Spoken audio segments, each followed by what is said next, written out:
Okay, well, hello everyone. Welcome to week 7 of Being Present with Leonard with our series. Let me just fix my microphone. That's better. Okay, so I'm very glad that you're joining us again, whether you're joining us live or watching the replay. Welcome to you. And as I said, this is week 7. In the past, I've covered the 2 steps of this teaching, 2 steps to awakening. The first step, of course, is learning the art of being present, relaxing into presence, becoming more deeply present, becoming established in presence, so that in a sense, presence, the present moment, becomes your new home. That won't happen instantly, but after a period of time of following step 1 and step 2 of this teaching, slowly, there'll be a transition. And one morning you wake up and you have a new home. It's no longer the world of the mind, the past and future, with all those intrusions from the past and future. Your new home is the present moment, and it feels so beautiful. And as you settle into the present moment as your new home, the soul settles with you. So I shared step 1, and I also shared in previous episodes most of step 2 and the 4 different aspects of step 2. The first was the resistance of the ego. The second was who have you become on this long journey through time and separation. The third was the liberation of repressed feelings from the past, to liberate those repressed feelings from within you. Now we're moving into the 4th one. Some of it I've covered in previous episodes. At least I've touched upon different elements. But the 4th aspect of step 2, which leads to mastery of the mind and ego, the 4th aspect is to bring conscious awareness to all the ways you lose yourself in other people, all the ways you become entangled in others. And if you want to awaken, you really have to disengage from this entanglement in others. You have to come back to yourself. Everybody out. I am me, you are you. Let's not get mixed up with each other. How can I know who I am if I'm mixed up in you? How can you know who you are if I'm mixed up in you? You can't. So we really need to return to ourselves. It's rather ironic. It really involves a movement into separation. We have to separate in order to come to oneness. What do I mean by we have to separate in order to come to oneness? We have to liberate ourselves, release ourselves from these entanglements in other people and come back to ourselves. I am me, you are you. That's about all you need to know. Now, let me talk about how we get lost in each other, how we become entangled.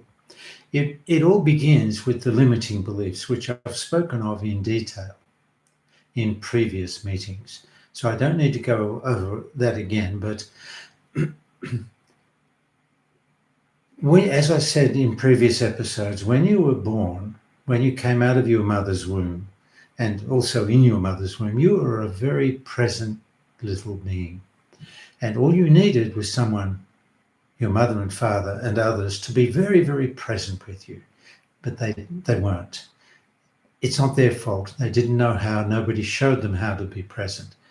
But there are significant consequences for the child and for you for the rest of your life because your parents weren't present in the way you needed them to be, because you were present. The true and original need that you had is very simple. I just need others to be present with me. Mother, father, anyone else. I need them to be very, very present with me. If they're present with me, I'll feel the love emanating from them, and the love will emanate from me as well, as a baby, as a very young child. I'll feel the energy of acceptance coming from them. I don't need it personally. I need to feel it coming from them so that I can meet them with that level of acceptance, that level of love, that exists within me, that level of presence that exists within me, even in the womb, certainly when I'm first born. And for the first months of my life, the first years of my life or your life, what we really needed was others to be present with us, but they weren't. And slowly, we disconnected from that true and original need. I just need you to be present with me. And it was painful when no one is present with you, which really means you can't be fully present yourself. You can't express yourself. And so if your parents are not present with you, that's very painful. So then what happened was subsequent limiting beliefs formed. For example, I'm not loved. I can't do it. I'm not good enough. I'm not worthy. I can't be myself. It's not okay to express myself. I can't have what I want. It's not okay to ask for what I want. There's not enough to go around. Now, these are typical of the limiting beliefs that can form within your mind. Not all of those limiting beliefs formed in your mind, but certainly 2 or 3 did. And those 2 or 3 limiting beliefs have affected every aspect of your life from those early days of childhood. The story, in a sense, the dream became programmed with those limiting beliefs. The mind became programmed with those limiting beliefs. So your parents weren't present. So what you needed from them, if they're not present, you needed love. You needed acceptance. You needed to feel important, special. You needed to feel that they'd be here for you. And because your parents were not present with you, because you needed them to love you unconditionally, accept you unconditionally, regard you in the most beautiful way, because you didn't receive any of that, then you began on a journey, a search. You began a quest in search of the substitute needs. What are the substitute needs? I need you to love me is a substitute need. The moment I look to you and I need you to love me, what that really means is I've forgotten who I am.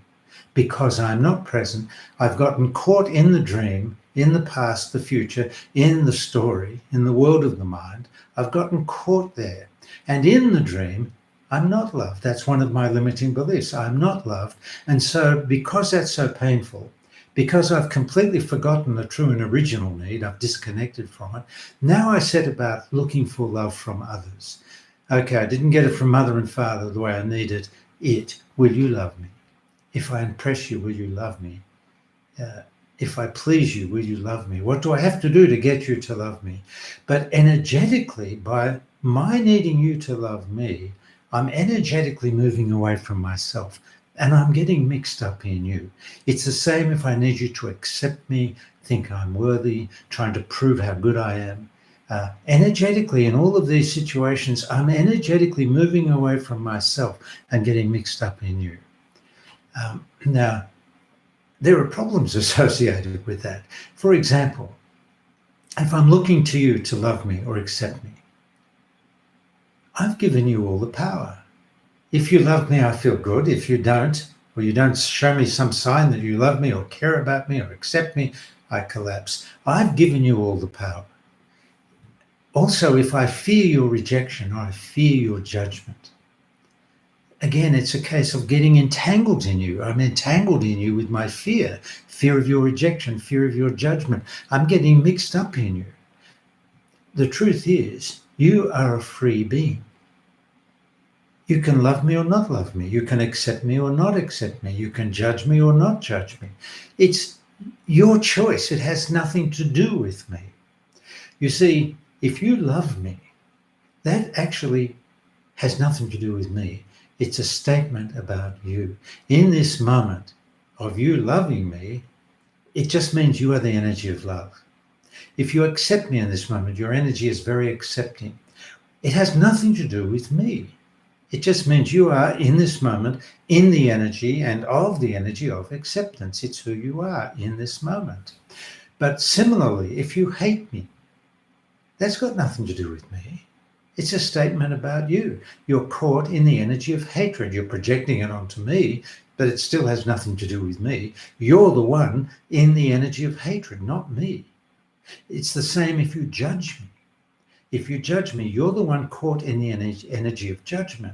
I could very easily have compassion for you are caught in the energy of judgment. It doesn't touch me. It doesn't affect me unless I take it on. Now, how is it that I would take on your judgment, your anger, your hatred? Why would I take that on? I have to go back a step. It's not your judgment, your rejection, you're not loving me that actually affects me. That's not it. I have to go back a step. It's my need for your love. It's my need for your acceptance. It's my need for your approval. It's my need for you to think I'm special. Now I'm giving it over to you. It's a hook. Now, the moment I need your acceptance or your love, your approval, now I've exposed myself to your judgment, your condemnation, your rejection, or anything like that. Now, this gives me complete power and freedom, because if I take full responsibility for my feeling judged, it's not you judging me that causes the problem. It's not you hating me that causes the problem. It's my needing your love and acceptance, which exposes me to your judgment, your rejection, your condemnation, whatever it is. So now I can change that. I can recognize any moment I'm looking for love from you, from others, looking for love. So simple. I just own, acknowledge, confess, then relax back to presence. Do not try and change these patterns or get rid of them. You must only own, acknowledge, confess with love, acceptance, and compassion. That's the way of liberation. That's the way of healing. Everything is brought to consciousness. The moment I notice I'm looking for your acceptance, or I'm afraid of your judgment, the moment I notice that, I need to acknowledge it to myself and to God within me, that I'm aware of it. I see it. Not trying to fix it, not trying to change it. I'm just aware of it.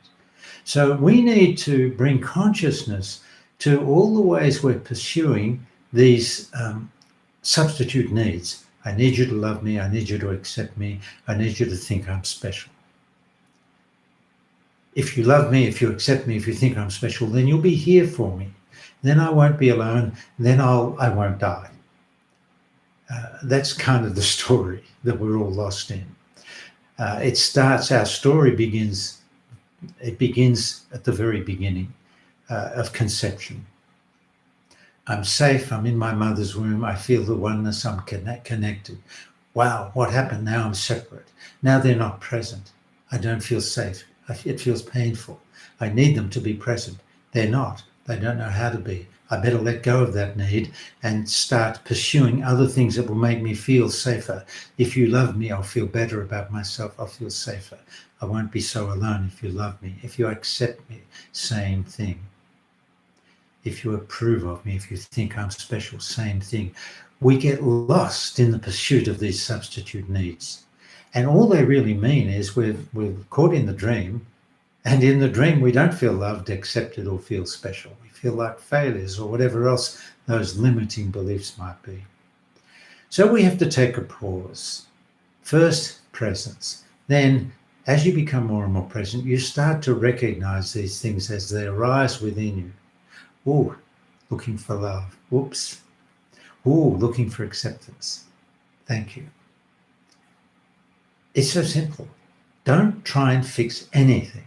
Just bring everything to conscious awareness with love, acceptance, and compassion. Own, acknowledge, confess, and reveal. Reveal it to God. Reveal it to the flowers or the trees.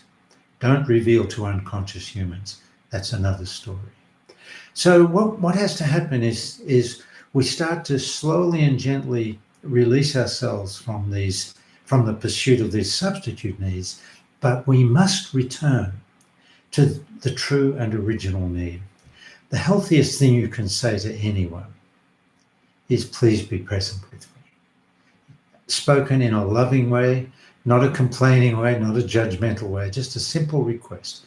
And you might be surprised how people can respond to that without knowing how to be present or what that means. Somehow your presence, if you ask, will you be present with me, from presence, your presence will invite the other into a level of presence where you can meet each other at a deeper level. So we need to liberate ourselves from the pursuit of substitute needs and come back to the true and original need. And then I just need you to be present.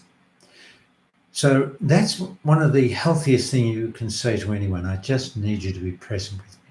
Please be present with me. I call that the second last step to liberation, freedom, and awakening. The second last step. If you can say to somebody, and not pursue the substitute needs, but say to somebody, you don't have to love me. I am love. You don't have to accept me. I am the energy of acceptance. But I would like you to be present with me. That's the second last step. So what's the last step? I'll tell you the last step.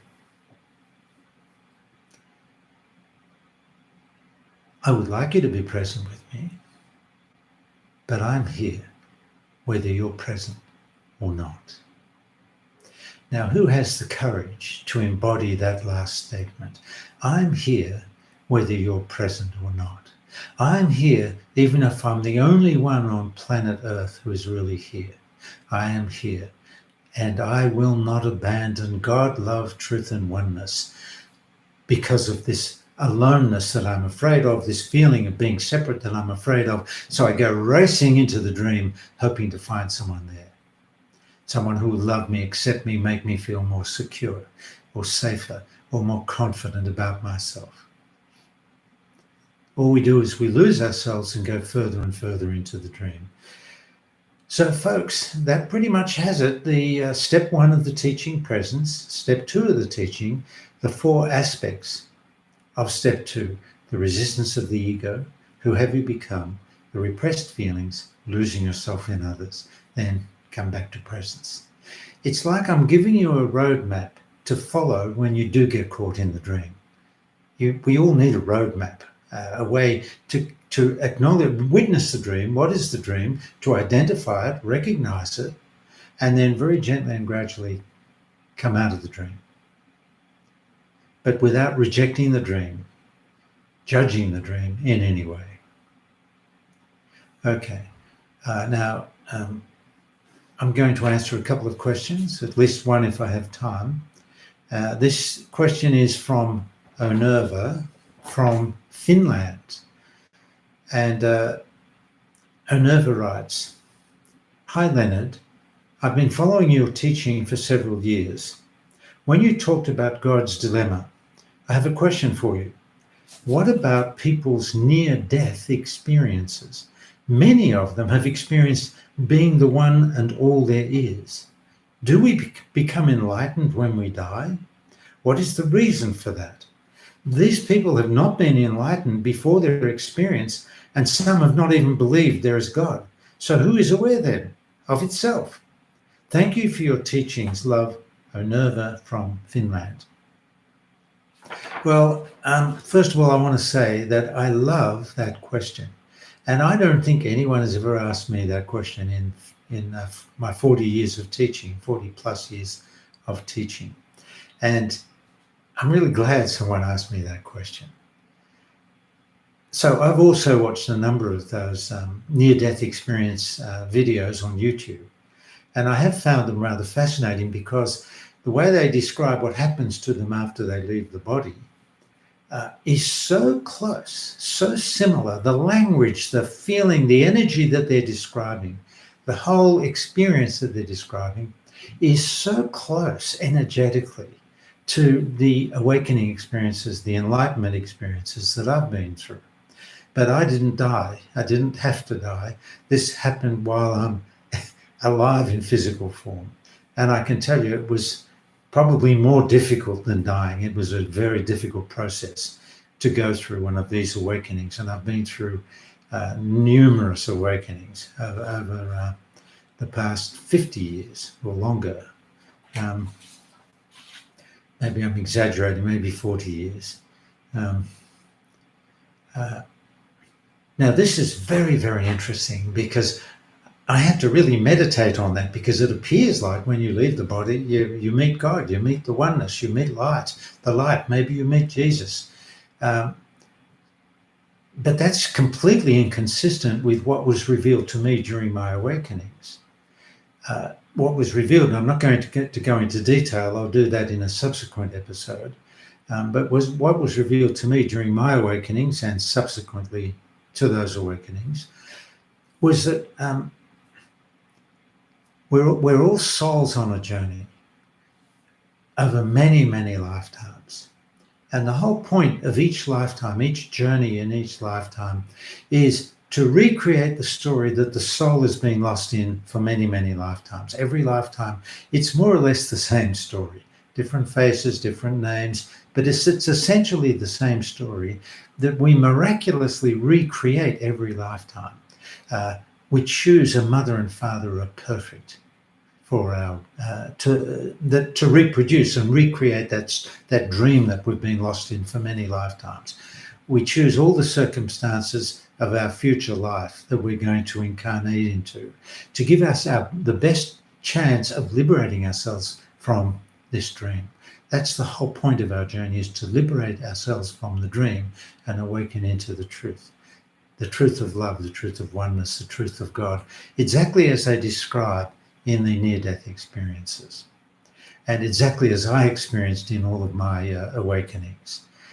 Extraordinary love, extraordinary oneness, the presence of God filling everything, illuminating everything. It's just beyond our capacity to imagine. You can only experience it for yourself. To imagine it is not it. To conceptualize it is not it. So I had to ask myself, wow, is that what happens? We go through a life review after we leave the body, and then we meet God and everything's great. Now, the answer is no, that's not what happens. Maybe that's what happens initially when we leave the body. It's like we have a bath, a healing bath in truth, love, oneness, and presence. We meet God, we meet Jesus, we meet the light, we meet the oneness. We meet all these beautiful beings, maybe loved ones that we've known during our lifetime. We go through a life review, and we get to see every aspect of our life, particularly where we might have been unkind to people. But so it sounds like a wonderful experience. Everybody who leaves the body is going to go through this experience. But here's the catch, and I certainly hope that's true. It would be wonderful to have a presence bath, a oneness bath, when you leave the body. But the ones that came back, they don't know what would have happened had they stayed, because they came back. We can't ask somebody what happens next if they didn't come back. So there's no information on that. But I'm going to tell you what was revealed to me, what I've come to understand and recognize, is that, okay, let's assume these ones who have the near-death experience, they're told they're not going back. You're not going back, okay? Then they're told what? What are they told? They're told, just, you've had your bath in presence, you've met God, you've met Jesus, you've met oneness, now you know the truth of who you are, the truth of life.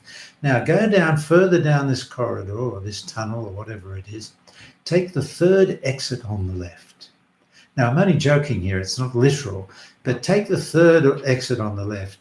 That will take you to your soul group, where you will be very, very clear about all the lessons you missed, all the unconsciousness you didn't free yourself from, all the limiting beliefs you're still caught in, all the judgments you still have on yourself and others, all the karma you've accumulated in your unconsciousness, right? You go back, you take the third exit on the left, keep walking till you come to your own soul group. There'll be soul guides there who will guide you and make suggestions about your next incarnation.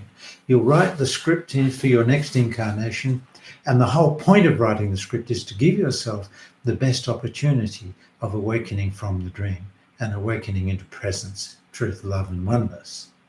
The only problem is, it's very clear to you initially. You choose your parents carefully, which ones would be perfect for this liberation from the dream. I need a mother who's judgmental. I need a father who's angry all the time, or drinks too much alcohol, or is abusive. Yeah, it depends what issues are caught in the soul's journey. So you write the whole script. You know exactly what you're supposed to learn and discover during your next lifetime that will lead to liberation from the dream. But the moment you come into physical form, you've come into a much denser realm of existence embodied in the physical form. And you forget everything that you set up. You forget the whole point of your journey.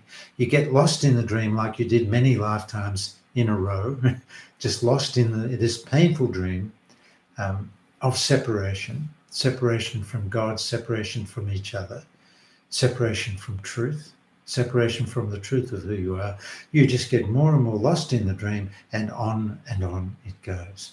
So I would say really worthwhile doing the work now while you're in physical form. Then maybe if you really do the work and bring conscious awareness to all the lessons you're here to learn, then maybe you won't be redirected to the soul group. Maybe you'll be redirected somewhere other than the soul group. Maybe you'll be redirected to a higher level, or even directly straight into heaven. Who knows? Who cares? Well, we all care. So I find that very interesting. That's my take on it, that don't fall for the trap that these people are saying that don't worry about death. As soon as you die, you meet God and everything's great, and it doesn't matter how unconsciously you live, doesn't matter whether you believe in God or any of that, you'll get off scot-free. Go straight to heaven. No matter what you've done, no matter what karma you've accumulated, no matter what lessons you failed to learn, you go straight to heaven. Well, from what I know, that's not the case. We're all souls on a journey over many, many lifetimes. We're here to learn some key fundamental lessons upon behalf of the soul, which the soul believes will advance it towards its ultimate goal, which is a return to oneness, return to God, return to heaven. That's what the soul's agenda is. But the soul believes you must learn certain key lessons to make that possible. What are those key lessons? What is the true nature of love? Because we're all lost in some sort of false idea of love. What is the true nature of acceptance? Because we're all lost in judgment. What is the true nature of power? Because we're all lost in false power. In truth, who are you really? And what are you doing here? What is the point of your journey in this lifetime? These are the key and fundamental questions that you're here. You're here to learn these lessons. Now, here's the irony. There's a master lesson that the soul is not aware of. The soul is looking for restoration to oneness with God. But it can't happen in the future. It can only happen now. So here's the master lesson. Through the doorway of the present moment, I am restored to oneness. I am restored to God. The moment I am truly restored, the soul is restored with me. Any moment I'm truly present, the soul comes into alignment with that and is also present. When I get caught back into the dream, the soul is caught back. This keeps happening over and over again until, as I continually reveal the dream, bring conscious awareness to the dream, recognize all the elements of the dream, how I hold myself in the dream, how I get caught in the dream, who am I in the dream. As I bring all this into consciousness and I start to become more and more present, I start to realize certain lessons open up as I become more and more present. For example, I'm going to give you the answers to the soul questions. What is the true nature of love? I am. What is the true nature of acceptance? I am. I could say, I am that. What is the true nature of power? It's the power that arises from the center of my being and animates me, that gives me the energy, the life force, the energy force to literally come alive in physical form, express myself, move, express, walk, enjoy, live my life. This is the life force that empowers my life, but it has nothing to do with anyone else. It's not power over anyone, nor does anyone have power over me. So all these lessons are immediately answered the moment you become truly present. And they're not answers with the mind. So let me just go over it very briefly. We are all souls on a journey over many, many lifetimes. Before the journey began, we existed in oneness with God and all that is. There was no separation. There came a moment where duality opened up, time opened up, and we opened up to the duality of oneness and separation. We judged the separation, and now we've been caught in the thing that we judged, which was the separation. We've been caught in that ever since, lifetime after lifetime, caught in the separation, separate from the truth, separate from the present moment, separate from the truth of life, the truth of love, the truth of God, the truth of oneness, and the truth of heaven on earth, and the truth of who you are. We've separated, and we're desperate in our separation, and we're extremely dangerous in our unconsciousness. So the whole point of our journey is to bring the dream to consciousness, liberate ourselves from the dream without rejecting or judging it, and open more fully and more fundamentally into the present moment. And if you reach a certain level of and depth of presence, then you will experience directly the oneness. You'll experience the presence of God in all things present. It's unmistakable. You can't miss it at that level of presence that I'm referring to. But you can't try to be present. That's the catch. If my words are making you anxious, oh, I want to be present, I want to be present, that's not helpful to you. Just relax. The present moment is already here. Just relax and tune in to that which is of the present moment, that which is here now. If it's in the present moment, if it's of the present moment, if you can see it, hear it, feel it, taste it, touch it, or smell it in this moment, you can be present with it. The moment you're truly present with something that is here in the moment with you, you come out of the past and future world of the mind. You come out of the dream, out of the story. Now you're here. Any moment you're truly present, your mind is silent, you're utterly present with what is here. You are an awakened being. And the silence in you is indistinguishable from the silence in Buddha, Jesus, Ramana, anyone else you'd care to name. Silence is silence. Nothing is nothing, nothingness. The nothingness in me is absolutely one with the nothingness in you. There cannot be any distinction in silence or nothingness. That's where we meet and open into what the masters, the ascended masters, have been sharing with us. The saints and sages for centuries have been sharing with us that this is possible, this is available. The problem is so few of us reached to the point that I'm describing in the past. But now it's essential that those who are ready complete this journey and awaken fully and fundamentally into presence. I am love. I am acceptance. I am compassion. I am empowered from within. I live in the realization of oneness. I am one with God and all that is. I am immersed in the isness of this moment. I have disappeared. And now only God is. Only isness is.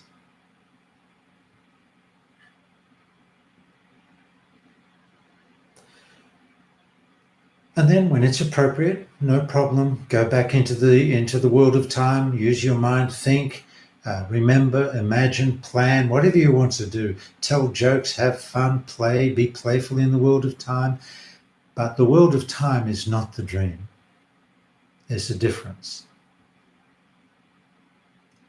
But then, what supports you in the world of time, to not get lost in the world of time, is the level of presence you have awakened to. You can be reasonably present and play in the world of time without the dream penetrating. Okay, so we're going to bring the meeting to a close. I certainly hope you've enjoyed this episode, and I'll continue these live streams Monday at 4 o'clock, but I've completed the actual teaching. So now I'll just answer questions or pick particular topics. Either you can request topics, you can ask questions, request topics, or I'll just pick one that I think will be of value to everybody. The most important thing is really whether or not you awaken. That's what's most important, because it's your awakening, and many, many people awakening, that will bring about a collective awakening, and then our world will be transformed. That's what is needed, that's what's necessary, and it's necessary and needed fairly quickly. So let's all get on with it. Let's all awaken together. Okay, so thank you very much for your attending and for being here, sharing this journey with me and with each of us who are watching this video. Okay, so much love. Actually, I'm going to take a moment and look at some of the comments. Okay, Jane Guan, Dean Murphy, Charlene. Anyway, I'll look at these later. So thank you very much, and I'll see you next week. Over and out.